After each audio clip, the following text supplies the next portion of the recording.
Tonight,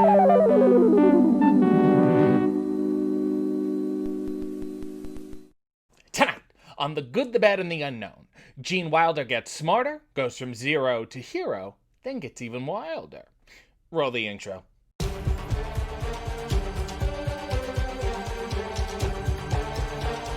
Hello, boys and girls. This is your old friend RJ City, and I am back with another episode of The Good, the Bad, and the Unknown, where I take an artist and I find one work of theirs that I like, one that I don't, and one that maybe not a lot of people know about. And since last week we did Mel Brooks, I thought today we could talk about a man that Mel very much had a cinematic love affair with, and it was clearly mutual. I'm talking about the wonderful Gene Wilder. He was born Jerome Silberman in 1933 in Milwaukee, Wisconsin. As the famous story goes, when Gene Wilder was 8 years old, his mother was diagnosed with rheumatic fever, and her doctor told Gene to try and make his mother laugh. And that began his interest in comedy and acting. He trained everywhere, like with Uta Hagen and Lee Strasberg, and he was the only freshman to have won the all-school fencing championship at the Bristol Old Vic Theatre in England. He worked his way through the theater and off Broadway, and then he was actually cast in a Broadway adaptation of One Flew Over the Cuckoo's Nest with Kirk Douglas. Gene was also cast in a Broadway production of Mother Courage and Her Children alongside Anne Bancroft, who was dating her then-boyfriend Mel Brooks. Mel was then working on a script for Springtime for Hitler, which would eventually become The Producers, and the rest is history. So my pick for The Good is part of the extended Mel Brooks movie family. It is the 1975 The Adventures of Sherlock Holmes' Smarter Brother. Gene actually started writing this script while he was still filming Young Frankenstein because he wanted another reason to work with Madeline Kahn and Marty Feldman. Mel also encouraged Gene to direct, so Gene ended up starring in, writing, and directing this movie. Gene plays Sigerson Holmes, Sherlock's younger and bitter brother. He tries to foil a plot by Dr. Moriarty, who is played by Leo Kern, and he is also in cahoots with an Italian opera star played by Dom fucking DeLuise. This movie is very Mel Brooksian in the sense that it is a spoof of the classic Sherlock Holmes films. However, it is a little more grounded in the way that a Mel Brooks film really never was. Gene does more than just make fun of the genre here. He is clearly a huge Sherlock Holmes fan, and the script is very well researched and draws on a lot of the Sherlock Holmes-verse. Gene also always has a way of being really grounded in his comedic roles, which makes this movie work even more. Commercially, it was a success. Critically, it had fairly positive reviews. However, it often gets eclipsed by Gene Wilder's bigger roles. But clearly, if you want to see more in line with that classic Mel Brooks cast, this is the movie for you.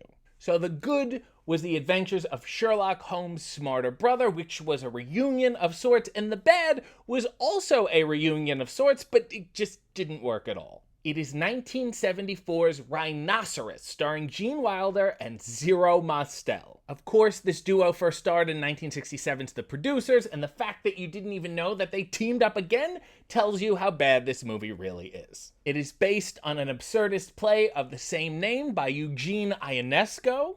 And even though Zero Mostel won a Tony Award in 1961 for this play, it does not translate to the screen at all. Here's the premise. Gene Wilder plays an office clerk, and the film follows him, along with his best friend, Zero Mostel, and his girlfriend, played by Karen Black, in a town where everyone is slowly and mysteriously turning into rhinoceroses. Why they are turning into rhinoceroses, I am not quite sure. Obviously, there's some kind of big metaphor about conformity here. However, it is both too on the nose and not quite fulfilling enough. This is a real dark sci-fi comedy, and you think that this would play out cinematically, but not only are there no actual rhinoceroses in the film, there is actually no makeup or special effects at all. Someone will just run out of the room, and everyone in the room will rush to the window, open it, look out, and then you'll just hear sound effects of rhinoceroses stampeding down the street. So it's basically like a stage play, just with way less nuance. A commercial and critical failure, it is also a complete waste of Gene and Zero together. However, all the actors are trying really hard. So if you want to see Zero Mostel do an impression of a rhinoceros, this is the film for you. So the good was The Adventures of Sherlock Holmes' Smarter Brother, the bad was Rhinoceros, and the unknown is a total departure. It is the 1994 NBC sitcom Something Wilder. Created by Barnett Kellman and Lee Kelchheim, who directed and wrote a lot of classic sitcoms, this one leaves a lot to be desired. Gene plays, well, Gene, a man in his 50s, whose wife is in his 30s, and together they have 4-year-old twins. That's it. That's the whole premise.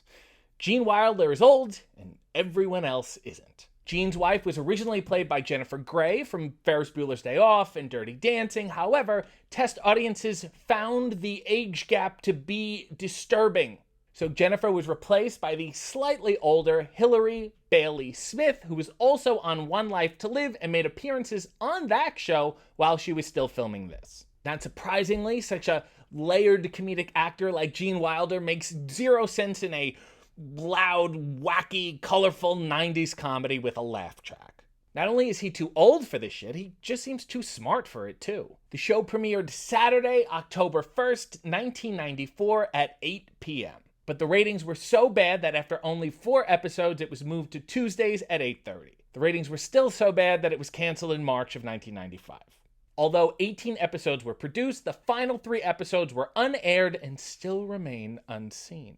Incidentally, the show is perhaps best known for this iconic picture of Gene Wilder and Alice Cooper. Alice starred in an episode as himself, who moved next door to Gene and got Gene to star in one of his music videos. So if you want to see Gene wildly out of his element, this is the show for you. So the good was The Adventures of Sherlock Holmes' Smarter Brother, the bad was Rhinoceros, and the unknown, which you now know but wish you didn't, was Something Wilder. I am RJ City, and this is what I've chosen to do with my life.